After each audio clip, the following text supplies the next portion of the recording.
E para você que é do signo de Libra, nós temos aqui o arcano maior do enforcado ou o dependurado. O enforcado é um símbolo de sacrifício, renúncia, mudanças de perspectiva e impossibilidades. Ele representa a ideia de que às vezes precisamos parar, refletir e mudar a nossa abordagem para então avançar.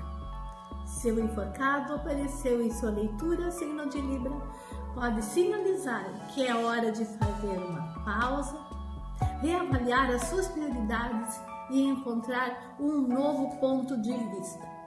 Ele pede para que tenhas coragem de mudar a sua perspectiva e encontrar a sabedoria na quietude.